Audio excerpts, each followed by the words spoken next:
issue. I'm the original. Cute face, but you got no taste. Wouldn't trade it for its weight in gold.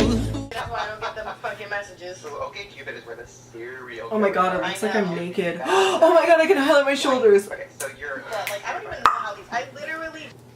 Hi everyone. So, I'm here today, Cesare and I are here today to discuss the films, 4 of them, that I really love the style from and that are really style inspirations for me that I really appreciate. So, yes. Just a heads up, while we're doing that, I'm going to be highlighting my... I'm going to take like a second to highlight my shoulders. This is content that I should post. I'm not a skinny legend, so I can't quite tell where my bones are, but you know. So I'm just guessing. I'm just gonna highlight Cesare a little bit. I don't know if you've seen Cabinet of Dr. Caligari. I don't know if you like silent films that are German, but I do. So I'm here discussing 4 films that I really like the style from. They're in no particular order because, I mean, I guess I don't really have like a tiered system. I consider my style to be very, very eclectic. So, I mean, this is reflected in the films because, I mean, I can't pick one because, like, I love so many different things that it's really difficult for me to just pick one thing. So, yeah, here I am. I didn't mean for that to be so aggressive, God. So, the first one I'm going to discuss, it is a Marilyn Monroe film. I have the Marilyn Premiere Collection because I'm a huge fan. She's my icon. And, like, a lot of people say she's their icon and they're lying because she's actually my icon. I'm like, it's like I've made it my life mission to convince everybody that Marilyn Monroe is not like a messed up like junkie.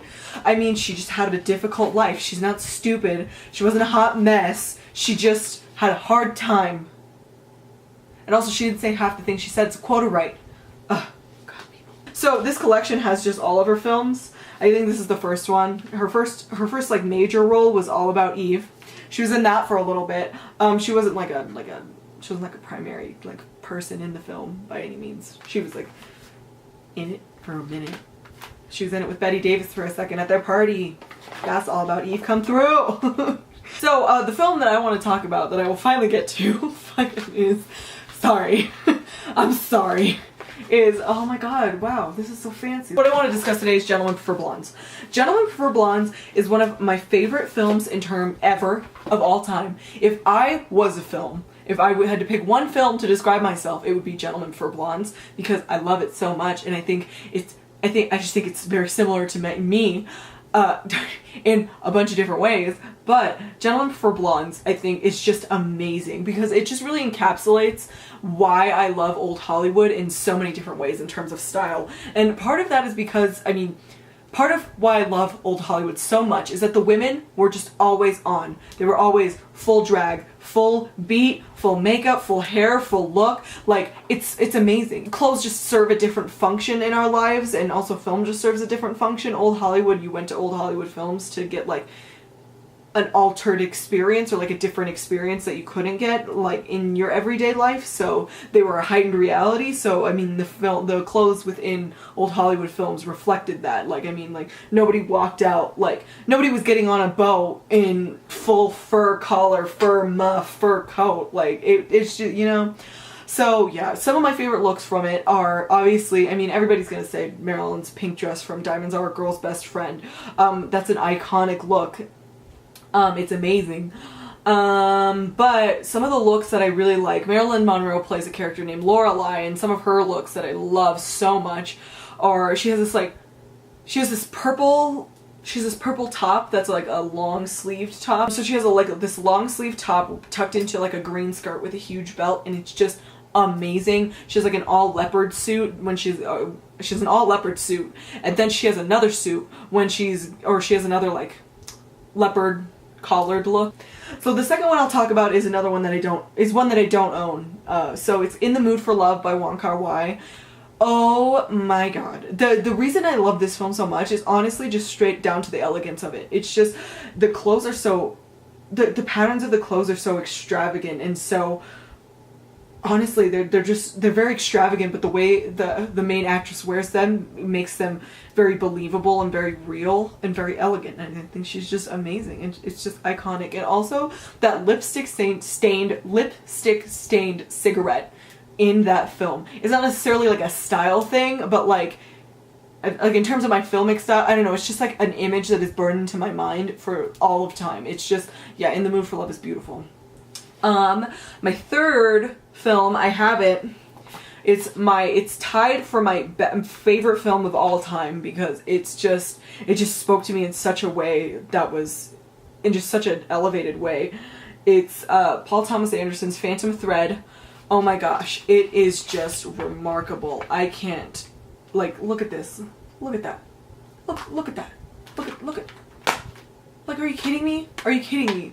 Are you kidding me? Everything about the film is just so high fashion and so elegant, and it's just everything about it is so beautiful. Like, even Woodcock, like how he's dressed the whole time is just amazing. It's just everyone, and also the thing that I really like about that is that everyone takes such care in terms of how they dress and how they present themselves, and everybody takes so much care with the clothes. Like, the clothes are obviously something that's well thought out and well rounded, and I mean, obviously it's about a designer, like he's gonna think about his clothes, but just the way everybody in the film is dressed and presented is just amazing. Like, even when she's a waitress meeting him, it just feels like she's thinking about her style, and she's looking at her style in an elevated way than a lot of people do. So that's a really significant piece to Phantom Thread for me. And in addition to that, it's similar to how Gentlemen Prefer Blondes has color palettes. I think Phantom Thread also kind of breaks barriers in terms of using color in costumes. The color is just, they're just so amazing. They're very muted colors. They're not quite as saturated as Gentlemen Prefer Blondes. I think Gentlemen Prefer Blondes has that kind of Technicolor look to it, but I mean, Phantom Thread has an agfa color thing in that it's all the colors come off very pastel and very worn in but new. It's such a weird, like, it's such a weird combination of colors, but it's just so beautiful, and I just love it so much. So yes, Phantom Thread is my number 3 film that I was talking about today. Number 4 is Funny Face. I don't own that, sadly, but I really like it a lot. It's not necessarily my favorite film on the planet, but it's like definitely one that I always think about when I think of style, because I think in Funny Face in a lot of ways is kind of, I think in some ways that are even more than something like Breakfast at Tiffany's, I think it encapsulates Audrey Hepburn's style and why Audrey Hepburn was so iconic. Like her Paris look, where it's like the black flats, the black turtleneck, the black pants, and then her trench coat. That's iconic. It's just such a classic look, and it's just such classic elegance, and it's something that, like, it seems like when you describe it, like black turtleneck, black pants, black shoes, trench coat, like, it just sounds so simple, but something about it is so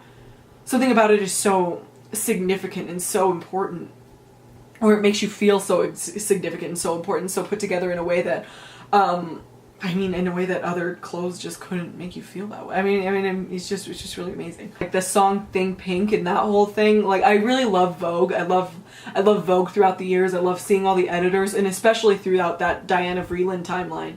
And I mean, seeing how it kind of pays homage to that is really interesting too, with Think Pink and with the main woman. And in addition to that, I think Funny Face does a remarkable job of capturing high fashion, and I think, like, a testament to that is all the sequence where Audrey Hepburn goes through all these different photo shoots while they're in Paris. Every single one of those looks are so well put together and so well rounded and so beautiful. Like, I think of her crying on at the train, like, that's amazing. Or like her with the balloons and the black dress, like, that's like it's all so iconic and so ingrained. Like, and it just speaks to so many cultural experiences in like such a small segment, and through clothes and through poses and things like that. It's just really interesting, and I really love it a lot. And I think it's like amazing and beautiful. So yes. So those are 4 films in particular that I think of when I think of style and how I want style in my films to be, how I want style in my own life to be. Those are 4 films that I think about in terms of that. Do you want me to talk about more in the future? Because let me tell you, I got a laundry list of films. I love films. I got a laundry list of films that I love for their style. So, and then styles in like the clothes, like fashion sense.